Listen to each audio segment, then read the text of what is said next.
My phone buzzed with a message from my sister. Don't show up tonight. It'll embarrass everyone. I stared at the screen for a long time. Read it twice. Read it a third time. 3 weeks later, that same family heard my name called over a microphone in front of hundreds of people. My name is Brittany Carter, and I'm 34 years old. I manage the cafeteria at a local high school. I oversee food prep, staffing schedules, inventory, and the 100 small daily decisions that keep a kitchen running smoothly enough that nobody notices it's running at all. It's not the kind of job that gets mentioned at dinner parties. Nobody asks follow-up questions when you tell them what you do. I understood that a long time ago and made my peace with it because the work itself has always mattered to me in ways I don't need other people to validate. I grew up in a family where academic achievement was the primary currency of worth. Report cards were studied at the dinner table. Scholarship announcements were celebrated like major life events. The conversation at family gatherings had a way of returning to grades and degrees and professional trajectories with the reliable consistency of a compass finding north. My younger sister Emily was born for that environment. Top grades from the beginning. Teachers who remembered her name. Scholarships that arrived in envelopes my mother kept on the kitchen counter long after they'd been opened. Emily moved through school with the natural ease of someone doing exactly what everyone around her expected and doing it better than anyone had hoped. The family gathered around her achievements the way people gather around warmth. I struggled. Not for lack of effort and not for lack of caring, but school, and I never found the rhythm that Emily found so effortlessly. When our dad lost his job during my second year of college, the decision to leave and help with the bills wasn't a dramatic sacrifice. It was just what needed doing, and I was the one who could do it. I told myself I'd go back. I didn't go back. The family never said anything cruel about that directly. They didn't need to. The shape of how they talked about Emily and how they talked about me communicated everything that was never said out loud. I was the practical one, the stable one, the one who had figured out how to manage a life without the achievements that actually impressed anyone. I built that life anyway. Steady job. Small apartment that I kept clean and comfortable. Genuine relationships with the students who came through my cafeteria line. Every day. I noticed the kids who sat alone. The ones who moved through the school like they were hoping nobody would look directly at them. I knew something about that feeling, and it made me pay attention in ways that weren't part of my job description. I wasn't rich. I didn't have degrees framed on my wall or a title that opened doors. I drove a sensible car and cooked my own meals and saved carefully and lived within what I had without complaint. But I had something my family never thought to look for in me. I had people who actually believed in me. Real people. Not relatives performing encouragement at holiday tables. People who sought me out because something I offered had genuinely helped them. My family didn't know about those people yet. If you've ever been the one your family quietly overlooked while they celebrated someone else, if you've ever sat at a table where the achievements being discussed never included yours, you already understand the particular loneliness of that position. It doesn't announce itself loudly. It just accumulates. Subscribe if you've ever been underestimated by the people who are supposed to know you best. Share your experience in the comments. Click hype before we keep going. Emily's college graduation fell on a Thursday in late May. The family had been planning the celebration for weeks.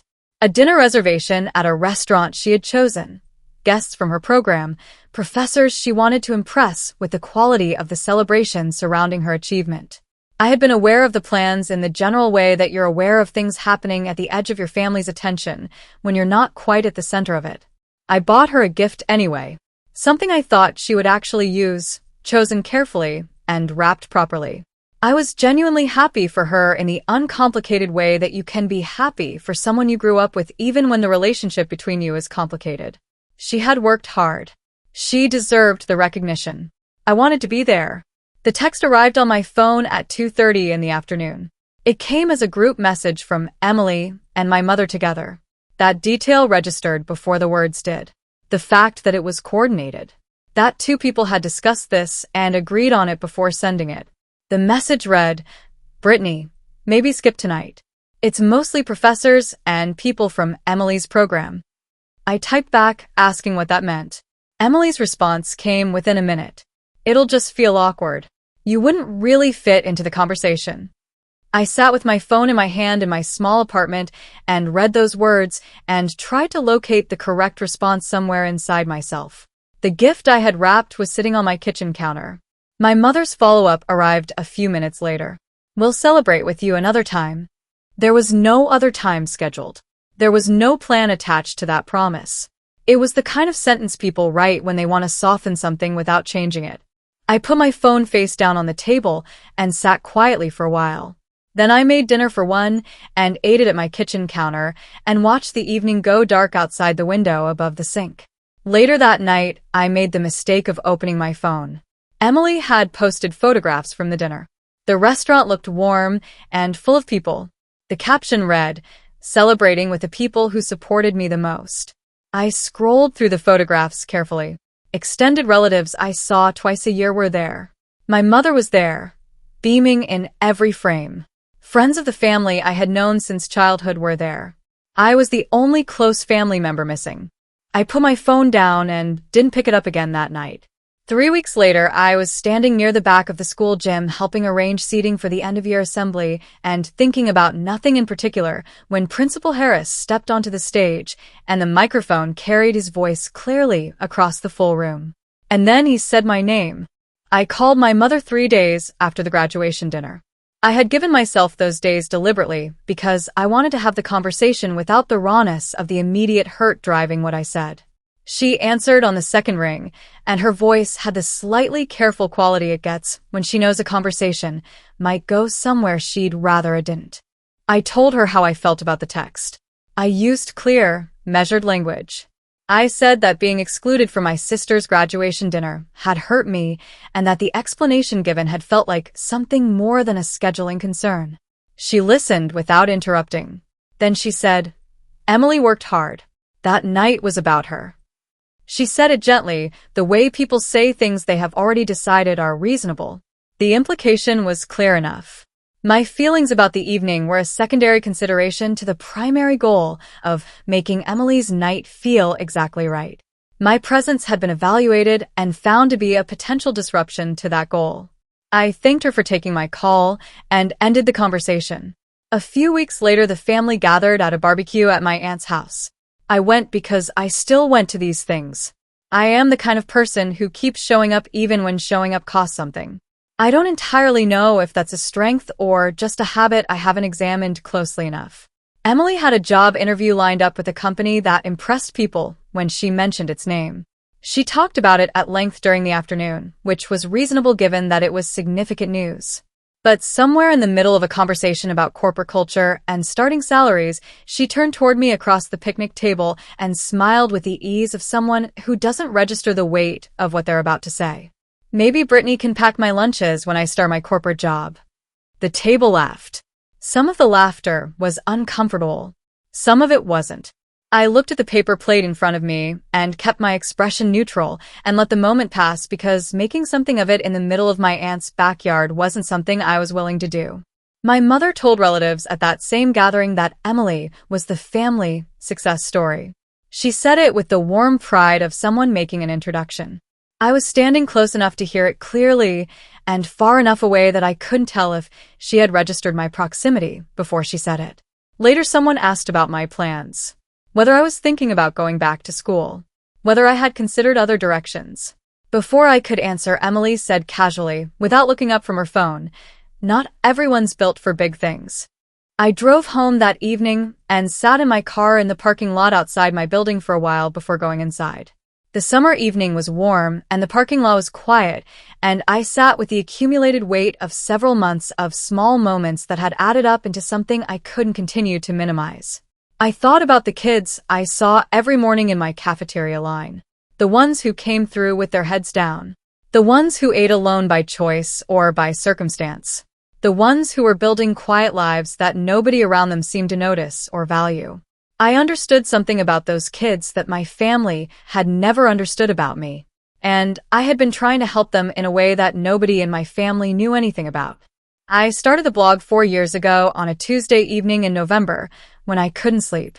I had been sitting in the cafeteria after closing, finishing inventory and watching through the window as a student I recognized sat alone on the bleachers outside in the cold for 40 minutes before finally going inside. I knew that student. I knew the shape of what that solitude looked like because I had worn it myself at that age. I went home and opened my laptop and started writing. The first post was short. It was about the specific experience of feeling invisible in a room full of people who are supposed to see you. I wrote it honestly, and without the careful distance that people usually apply to things they expect others to read. I wasn't expecting anyone to read it. I published it under a name that wasn't mine and closed my laptop and went to bed. By the end of that week, 40 people had found it somehow. By the end of that month, the number was several hundred. I kept writing because the responses I received told me that what I was saying was landing somewhere real in people who needed it to land somewhere. I wrote about pressure, about family comparison, about building a life that doesn't look impressive from the outside but feels solid from the inside, about the kids who sit alone at lunch and the ones who get overlooked in conversations about achievement, and the specific dignity of quiet, unglamorous work done with genuine care. The blog grew in the unhurried way that things grow when they are useful rather than just appealing. Thousands of readers, eventually. Teachers who shared posts with students they were worried about. Counselors who printed entries and kept them in their offices. My family had no idea I was the author. Emily had actually complained about the blog once during a family dinner. She called it corny motivational content. She said it with the dismissive confidence of someone who encounters things below her engagement threshold and moves past them quickly. I nodded and passed the breadbasket. At my own school, teachers had been discussing the blog among themselves for more than a year. Several of them had shared specific posts in their classrooms. One guidance counselor had built a whole unit around 3 entries about self-worth and academic pressure. And Principal Harris had been reading it for 8 months without knowing who wrote it. Principal Harris had been watching me work for 3 years. Not in any conspicuous way. Not in the way that feels like being monitored. But in the observant way of someone who pays attention to the human dynamics of the institution he runs and notices things that don't show up on organizational charts. He had noticed that students talk to me. Not just politely, the way students talk to cafeteria staff because they need food and want to be courteous about getting it. They sought me out. They lingered at the counter past the point where their tray was ready. They came back during off hours to sit near the kitchen window. Something about the way I was present with people made them feel that their presence was welcome and their experience was seen. He had also been reading the anonymous blog for most of the previous school year. He followed it the way thoughtful people follow writing that genuinely helps them think. He had shared 2 posts in a staff meeting without identifying the source. He had kept a printed copy of one entry in his desk drawer. Somewhere in the previous 2 months, through a combination of writing style and thematic consistency and the specific way certain posts described cafeteria experiences from an insider's perspective, he had arrived at a strong suspicion about the author's identity. He didn't confront me. He didn't ask directly. He watched for another few weeks, and then he sent me a brief message asking if I would be available to attend the end-of-year assembly. He mentioned that some staff were being recognized and that he hoped I could be there. He asked me to arrive by a specific time. I assumed he needed help with the food setup for the reception afterward. While I was preparing serving trays in the kitchen on the morning of the assembly, my family was at a brunch celebrating Emily's new job offer. Emily had posted about it the night before. The responses were enthusiastic and numerous. My mother had commented with multiple exclamation points. I finished the trays and changed into clean clothes and walked to the gym. The gym was full by the time I arrived. Hundreds of students in the rows of folding chairs, the particular warm noise of a large group settling before something official begins. The smell of floor wax and the slightly stale coolness of a room with inadequate ventilation that had been full of people since early morning. Teachers lined the walls. Staff from various departments stood near the back. I found a spot near the side exit with 2 other cafeteria colleagues and assumed a posture that said I was present and attentive and ready to go set up the food tables as soon as this concluded. Principal Harris stepped onto the stage and the room settled. He spoke about the school year, about the challenges students had navigated and the growth he had observed. He was a good speaker in the specific way that means he said things that were actually true rather than things that simply sounded good enough to fill the required time. Then he shifted. He began talking about encouragement, about the specific and undervalued power of someone who makes another person feel seen when the rest of their world is making them feel invisible. He talked about a resource that had been quietly helping students far beyond the walls of this school for several years. He named the blog. The gym changed. Students who recognized the name started looking at each other with the recognition of people who have shared a private thing that has suddenly become public. The noise was quiet and immediate and spread across the room like something physical. I stood near the side wall and felt a cold certainty beginning to form in my chest. He said the person behind the blog worked in this school every day. He paused in the practiced way of someone who understands that silence before a name increases the weight of the name. Brittany Carter. I didn't move immediately. I think some part of me was waiting for the moment to reveal itself as something other than what it was. Hundreds of heads turned toward me. I felt the movement of it before I fully processed the faces. Principal Harris raised his hand toward the stage in an invitation that was also somehow already a certainty. I walked down the side aisle on legs that felt distant from my body and stepped onto the stage into a light that was warmer and brighter than the rest of the room. He stood beside me and spoke into the microphone about specific posts. About a student who had written to the blog in crisis and found enough in the response to ask for help the next morning. About a teacher who had used the entries on self-worth to reach a student who had been unreachable for an entire semester. About the hundreds of messages he had read after contacting the blog's contact address and asking to meet the author. He said the blog had reached thousands of readers in multiple states. He said the school wanted to partner officially to expand it as a student support resource. He said the person who had written every single word of it had been serving lunch to these students every morning for 3 years while they had no idea she was also helping them in ways they couldn't see. The applause started from the teachers along the wall. It moved into the student section the way applause moves when it's real rather than obligatory. It got louder rather than fading. Students stood up. Not all of them, but enough that the ones who were standing made the moment feel like what it actually was.